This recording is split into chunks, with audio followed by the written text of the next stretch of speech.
You want the facts? We want to share them with you. Together, we'll boldly unpack the deeper truths inside the real estate industry's most relevant issues. This is Getting Real with Rob. Here's your host, Rob Namfeld.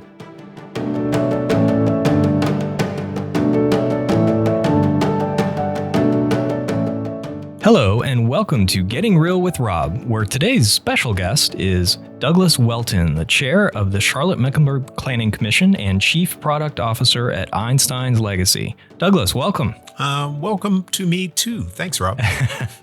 Well, as is our custom, we're going to go ahead and start with the lightning round first, kind of soften things up a little bit, and then we'll get to the meatier discussion after that. Give it to me. You ready to go? Okay. Yep. Douglas, what is your favorite food? I don't really have a favorite food, but then again, there's pecan pie with chocolate chips in it. Any special place you like that from? In my mouth. Okay, fair enough. The next question. What famous person do you wish you could meet? I don't want to meet famous people. I want to meet interesting people. And I guess I will go with John McWhorter is an interesting person I'd like to meet. Quick reason why. I love the way he takes apart linguistics and makes it interesting. And I also am very much in sync with a lot of what he believes in terms of current culture and how people are dealing with diversity issues. Okay. All right. Stairs or elevator? What do you prefer? Stairs most of the time, under 4 floors.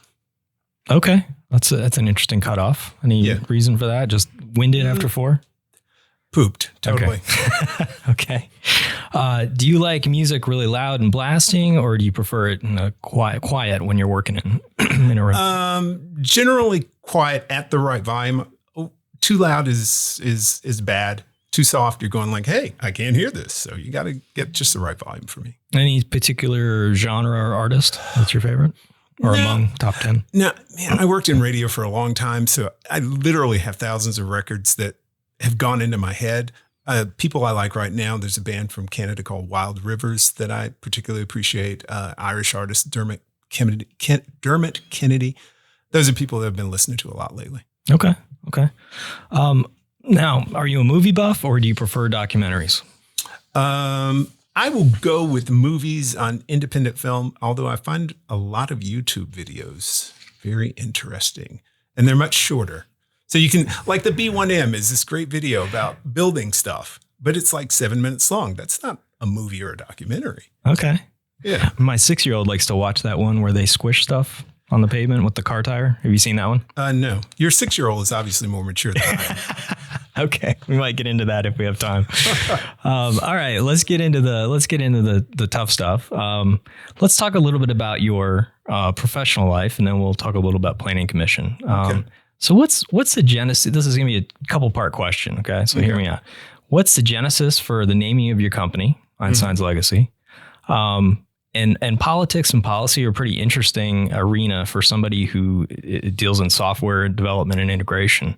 Okay. What kind of led you from what you're doing to kind of your work on planning commission? Tell us a little bit about your company. Okay.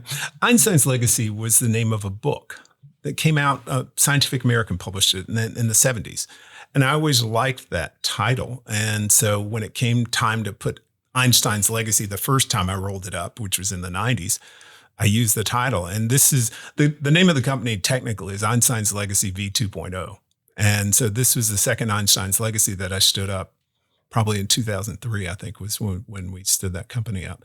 And make software for Macintoshes. Make software for Macintoshes for people who edit video and media and who need to manage that video and media. So that's the genesis of the company.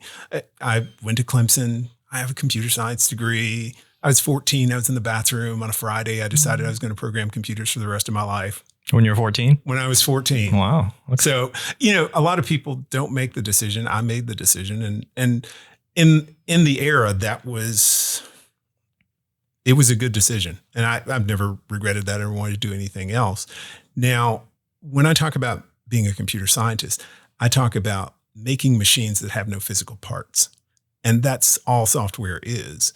And I've used that, and I've done theater, a lot of theater, and I tell people the same thing. Theater is making machines with no moving parts, no physical parts, excuse me. And so that leads me to have an opinion about everything because I can solve all problems.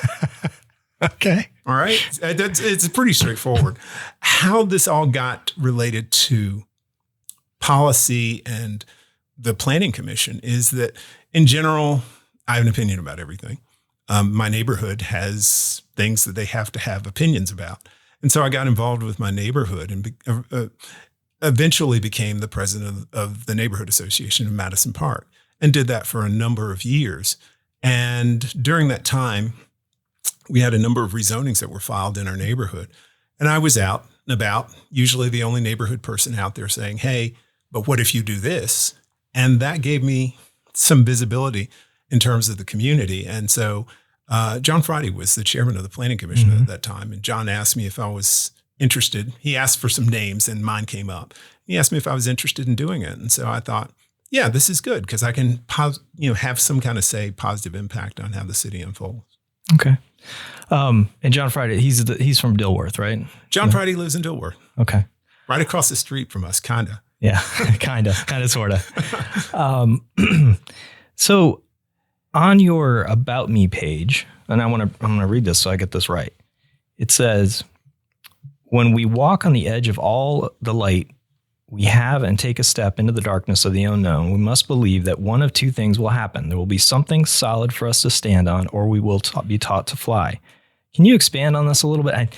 The reason this sort of resonates, I watched Oppenheimer with my wife over the weekend, which I don't know why I waited so long to do that, but incredible 3 hours. But anyway, go ahead and answer the question. Yeah, I probably ran into that quote, and if I recall correctly, it was probably 1992, and just doing some personal growth work and personal development. And I'm a great believer in innovation.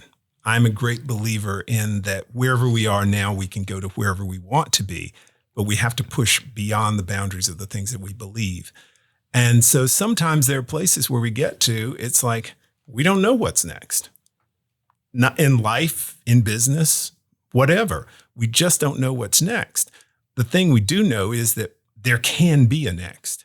And so if you step beyond the boundaries of what you know, the light that you have to see, you'll find the next. And you know what? It's going to be something solid. That would be good, right? We step into the darkness, we like something solid. If not, you got to believe that you're going to be taught to fly. And it's not like you're going to fall to the bottom of the crater. The bottom of the crater is just like stepping on solid ground. If you're taught to fly, you'll learn something new. And that's the essence of what I take away from that quote. So because your role in planning, let's talk about how this relates to the UDO, Unified Development Ordinance. Was passed a couple years ago, has been in place since June 1st of this year. And there are a lot of things that were contemplated in the lab, if you will, on a two-dimensional surface, which now in the real world, now that we've had 6, 7, 8 months almost to see how it works, there's some surprises. There are some differences coming out. Can you talk a little bit about that and kind of some of the stuff that you've seen come through planning? Yeah. The UDO was never a silver bullet. The way I like to phrase it is the UDO is not an immutable document of knowledge. It is very mutable. It is the rules as we have put them on paper right now. Did we get them all right? Maybe, maybe not.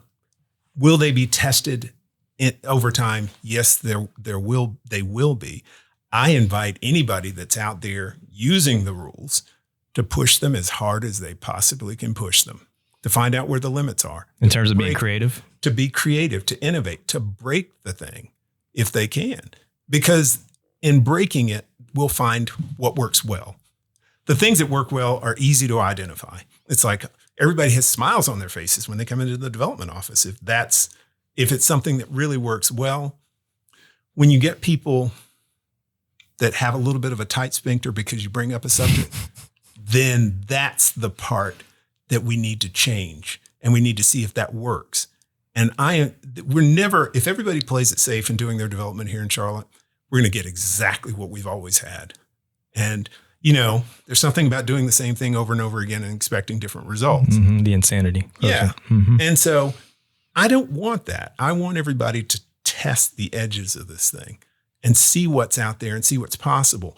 Because honestly, I'm not a real estate developer, but there seems to be a certain bandwidth that developers are willing to take a risk on. Mm-hmm. And when you get outside of that, you can produce some great stuff, but not a lot of people want to step outside of that.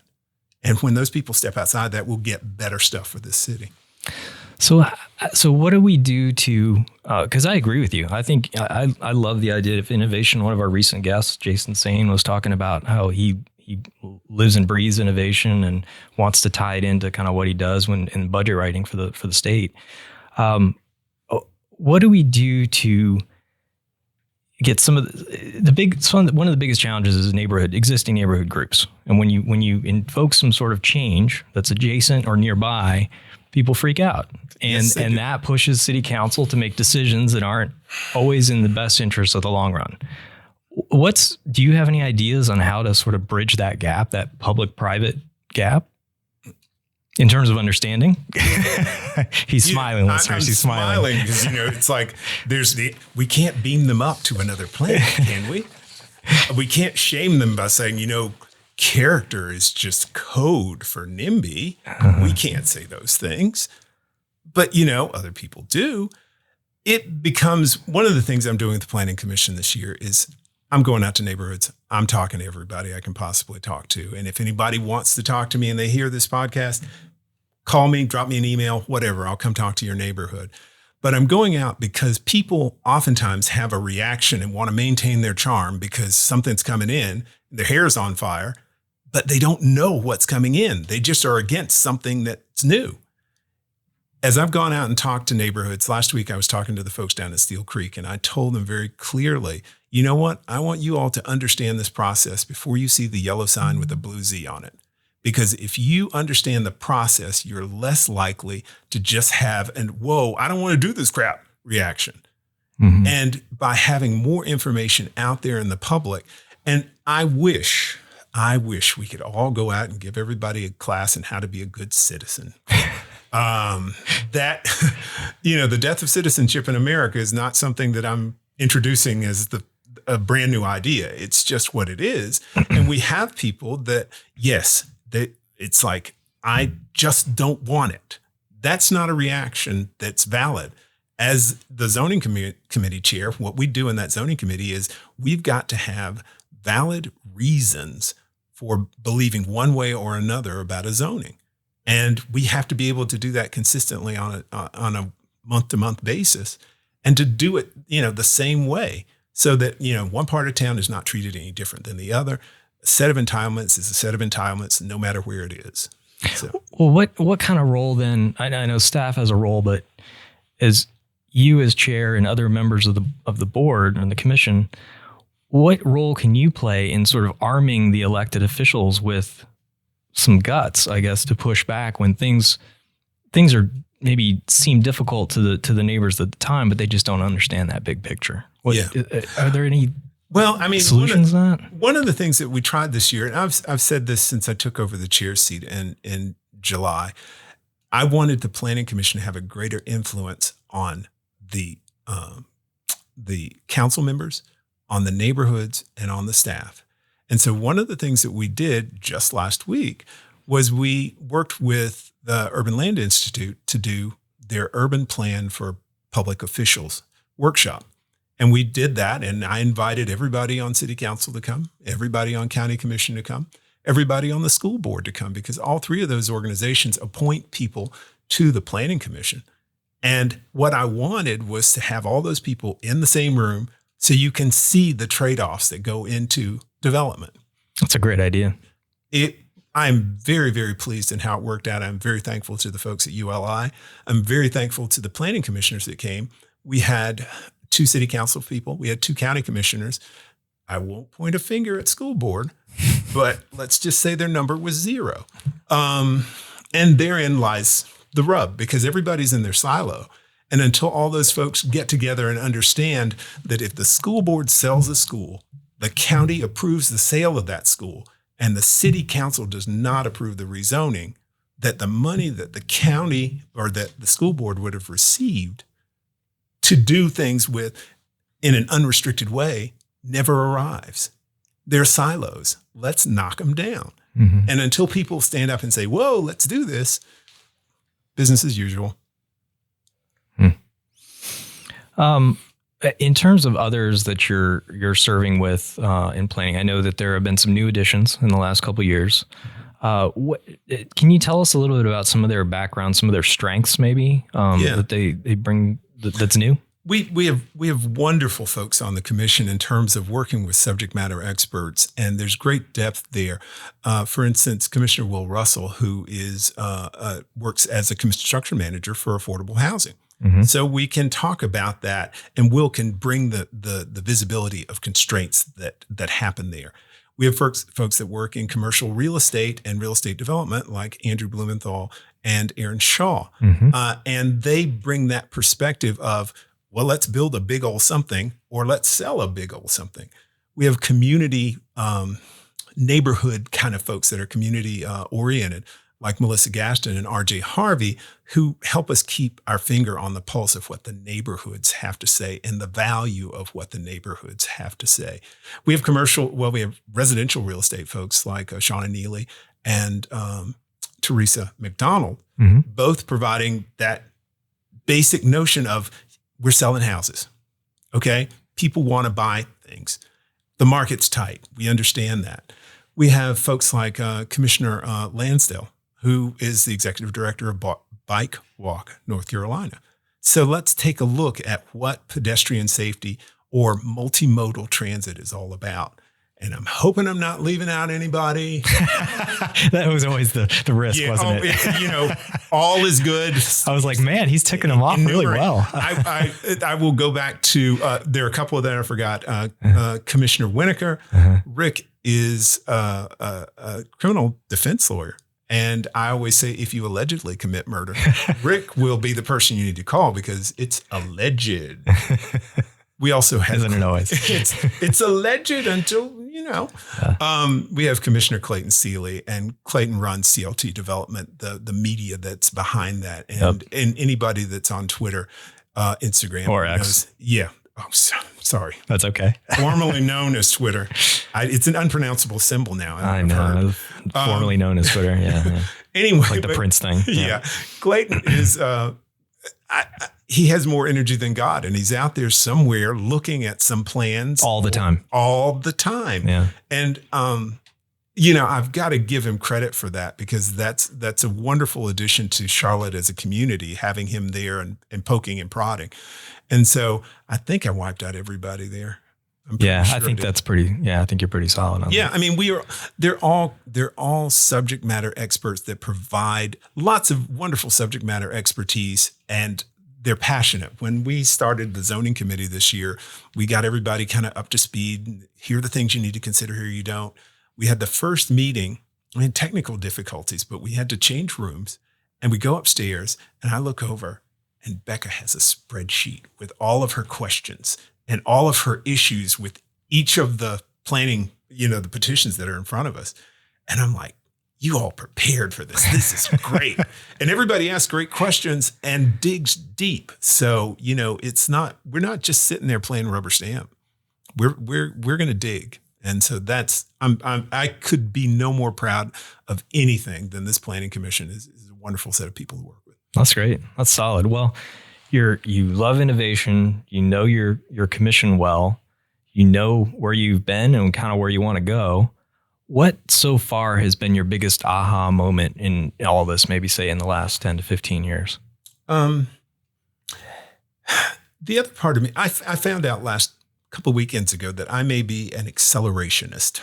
All right. And this, I did not know this. Can you define it for our listeners? Yeah. And your questioner? Well, apparently, an accelerationist is a person who believes that technology is a solution to almost all modern problems and is a no-holds-barred capitalist. Okay. And this comes from a book by Roger Zelazny in 1968. Yeah. Like I didn't read this book either. But apparently I am going to now, though. he put this out as a philosophy. I think the book is called Love of Life or something like that. But 1968, Robert Zelazny. And accelerationists are those people who believe that you can solve the world's problems today by simply letting the market do what the market does. And big fan of that, by the way. Yeah, and you apply technology to come up with the solution. Now, what's the surprise? The surprise is that there are so many people in this, in the situation of urban planning and development here in Charlotte that believe that they have a solution that will moderate some aspect of the market. And they're very ardent about moderating that particular aspect of the market. And they believe that there will be no unintended consequences that result from whatever they believe there is going to moderate the market. And that is a challenge because I believe the market figures it all out for you. Mm-hmm. And when you try and tame the market says, whoa, wait a minute, let me show you something. And when the market does that, sometimes you get a bad result out of the flip side that you just didn't. If you'd done nothing at all, you'd be just perfectly fine. You look at the one whipping boy for me right now is the city of Berlin in Germany, because they had real crisis with housing, affordability, empty houses. And so they put in place, and I believe it was two aspects. They put in place a tax on empty housing or empty rental properties and things of that nature. And I can't remember the other aspect. There were two aspects to it. But the flip side that came out was that last year, I believe the rental prices went up 14% in Berlin. Because when we try and do these things to the market, all of a sudden the landlords make different decisions in that market space. And why be a landlord if you're going to be taxed because you have an empty property when you could just sell the property and get out of the game? Right. So, unintended consequences, those things come back to haunt you sometimes. So in terms of our membership and some of the folks that may be listening, whether they're a realtor or a member of the HBA or NAIOP or anybody involved in real estate in the Charlotte region, what would you say to them in terms of their ability or means to get involved in the process? Like what's a good way to give them aha moment to get engaged so that we're not always reactive, we're on the proactive side? Yeah. First thing, I would invite anybody and everybody to come to a planning commission meeting if you like. We meet the second Monday of every month from 12 to 2, room 267 in the government center. It's up on the second floor. That is one way to get involved. I'd recommend that they reach out to you and get involved with what REBIC has to do here in the city and how you all advocate for a particular point of view and or other organizations like yours, because there are other organizations, be on the forefront in terms of speaking out. I'd also recommend that everybody take a step outside of their comfort zone. Find some project, little or big, that just pushes the edge of what Charlotte has been doing for the last umpteen years and give us something new to think about. Because then a discussion that comes out of that will help everybody. I was on the phone this morning and I have a friend and he rents his house out to a bunch of people, 5 or 6 of them. And the question is a 20-bedroom house a single family house? I don't know the answer to this question. Okay. And could it go in N1A? Okay. Oh, or man. what? Rabbit hole. Here we go. And so the issue is because this is, I'd build a 20-bedroom house right next to a university. I'd rent out each room to a student. All right. Is it a house? Is it an apartment? What does it qualify as? And how many of those co-housing places do we see here in Charlotte? In South End, if you built a building and put 100 people in it, put a kitchen on every floor, put 10 people on a floor, and had shared bathrooms and shared kitchen, is it an apartment building? Maybe, maybe not. And how much more would it cost to do that than just throwing up a 5/1? Or is it less expensive than throwing up a 5/1? Could we do it? let's ask questions. Let us not sit around and just take the world as it is. Let's take the world as it is and shake the hell out of it. Well, I love that, and that could be our parting words. But I want to give you a chance. Is there anything that we didn't cover today that you'd like to before we sign off? Rob, I thank you very much for the opportunity to come over and hang out. I think you and I probably have a lot of things that we think about in the same way. Mm-hmm. Charlotte's a dynamic place. It's very obvious that the city's going to continue growing.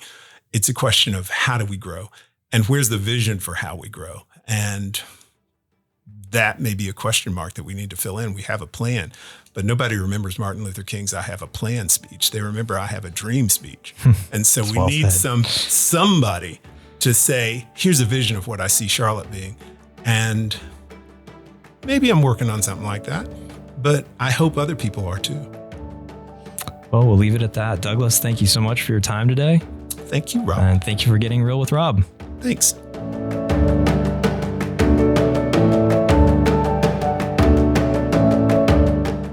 Thank you for listening to Getting Real with Rob. This podcast is produced by the Real Estate Industry and Building Coalition in Charlotte, North Carolina. Learn more about us at REBIC.com. That's REBIC.com. We'll talk to you next time.